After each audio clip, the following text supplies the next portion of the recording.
Buenas tardes, mi nombre es Juan Esteban Roballo y en estos 10 minutos hermenéuticos les voy a hablar sobre otro caso de la interpretación y la interdisciplinariedad del derecho.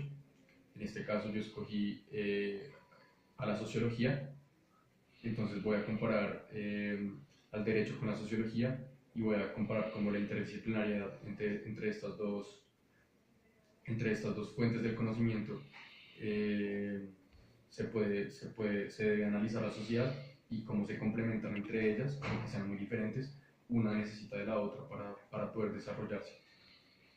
Eh, para mi exposición escogí un libro llamado Sociología Jurídica, lo escribió Jean Carbonnier en París en 1972. Es un libro que habla sobre el derecho dentro del campo de la sociología y ahora habla sobre la sociología en el campo del derecho. Entonces habla tanto de cómo se puede aplicar, de la aplicabilidad del derecho en la sociedad, pero también habla de los fenómenos jurídicos que hay dentro de la sociología. Jean Carbonnier fue un jurista francés, nació en 1908, murió en el 2003. Se especializó en Derecho Civil y Derecho Privado, es doctor en Derecho Civil y fue profesor de la Facultad de Derecho de la Universidad Panthéon Assas de París. Fue miembro fundador del Comité de la Sociología Jurídica y del Instituto Internacional de Sociología Jurídica. Bueno, yo escogí el capítulo 2 de este libro, que se llama El objeto de la sociología jurídica, y por objeto él empieza en el libro explicando que no se refiere al objetivo de la sociología jurídica, sino a la esencia de la sociología jurídica en sí. Escogí 6 de los subtemas de este capítulo que fueron los que me parecieron más importantes, en donde están las primeras, él hace algunas clasificaciones dentro de los fenómenos jurídicos, él hace 4, después habla sobre la juridicidad y después habla sobre las formas elementales de la distinción entre lo jurídico y lo no jurídico.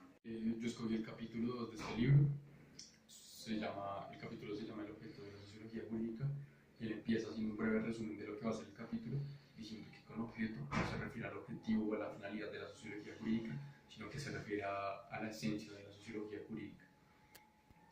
Escogí 6 subtemas que hay dentro del capítulo, en donde están las 4 clasificaciones que él hace de los fenómenos jurídicos dentro de la sociología, los fenómenos sociojurídicos, y después habla de la juridicidad, la define y explica el concepto de juridicidad, y por último muestra las formas elementales de la distinción entre lo jurídico y lo social no jurídico.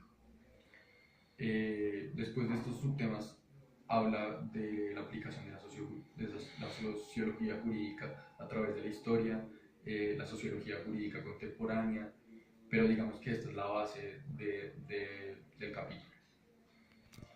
En el primer subtema del capítulo empieza a hacer la primera clasificación. La primera clasificación es entre fenómenos jurídicos primarios y secundarios. Él comienza por explicar que los fenómenos jurídicos primarios son aquellos de los que dependen otros. Entonces ellos son como una base primaria de todos los otros fenómenos jurídicos secundarios. Y los fenómenos secundarios son todos los que son derivados de los primarios. ¿Cómo se distinguen los primarios de los secundarios? Se hace como una escala en donde la cima de la escala es la generalidad y la parte baja de la escala es la particularidad. Entonces, entre más general es el fenómeno, se acerca más al nivel primario que al secundario. Es una jerarquización. También en este subtema habla de cómo se han percibido las fuentes de derecho, dependiendo de si es por un jurista o por un sociólogo. Él dice que los juristas perciben las fuentes de derecho, pues conocen las fuentes de derecho comunes y tradicionales, como la ley, la costumbre, etc. Mientras que los sociólogos encuentran una diversidad, un pluralismo jurídico muchísimo más extenso, en donde para ellos puede haber derecho en muchas más cosas que en las fuentes tradicionales del derecho. El segundo subtema, es la segunda clasificación que hace Carbonnier, y es sobre los fenómenos de poder y los fenómenos bajo el poder.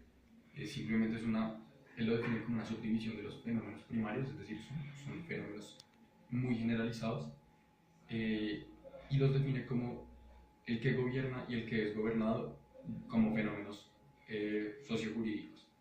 Y aquí implementa el tema de sociología política, porque habla del concepto de las relaciones de poder dentro de la sociología jurídica. La siguiente clasificación es sobre fenómenos, instituciones y fenómenos casos. Entonces, él dice que comienza por explicar que institución y caso son términos estrictamente, estrictamente del vocabulario jurisprudencial.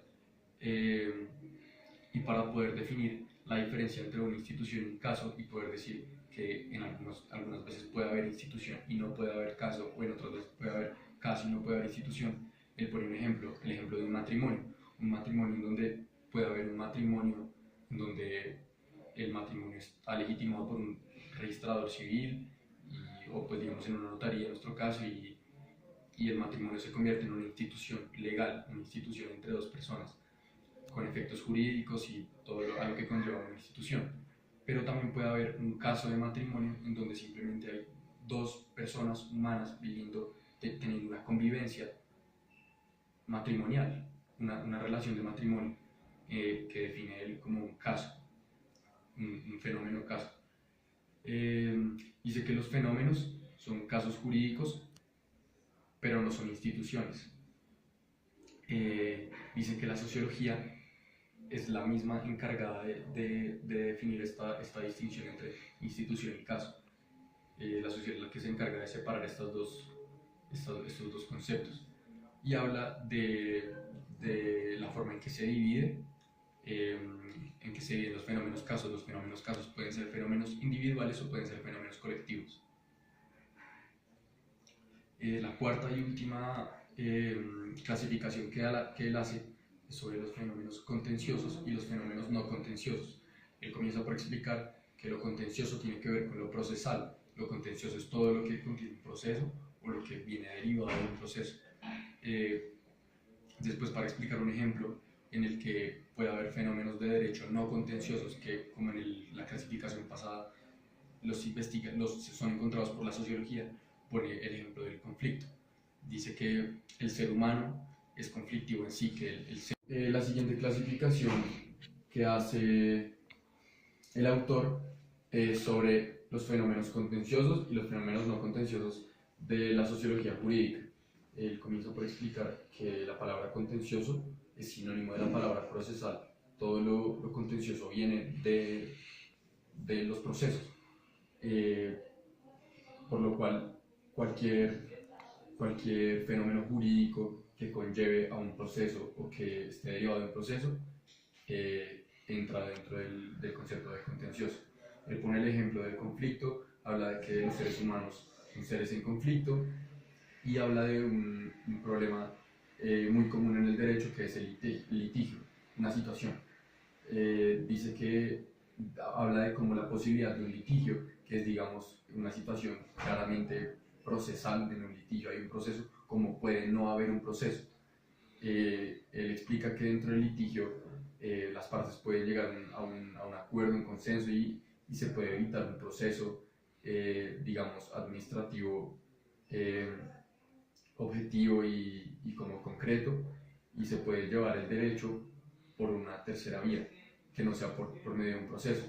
Y saca dos postulados. Dice que, en primer lugar, lo contencioso deforma la realidad del derecho, es decir, que muchas veces llevar el derecho a algo tan estrictamente cerrado y tan objetivo lo deforma por el lado del proceso.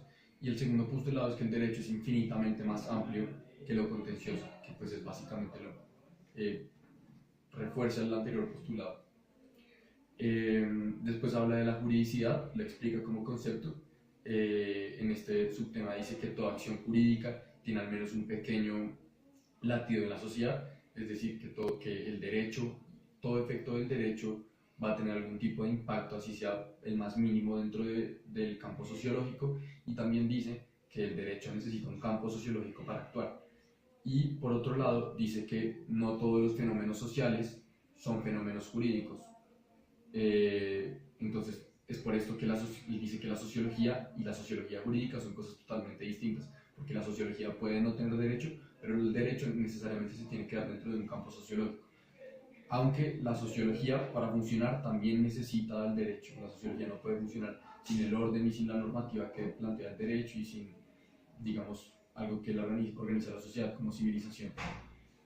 Por último, en este capítulo habla de la distinción entre lo jurídico y lo social no jurídico.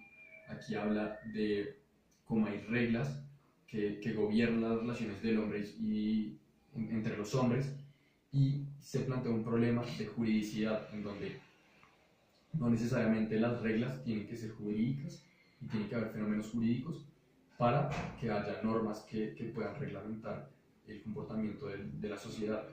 Entonces plantea estos tipos de fenómenos jurídicos: law, que es el derecho con sus fuentes tradicionales, la ley.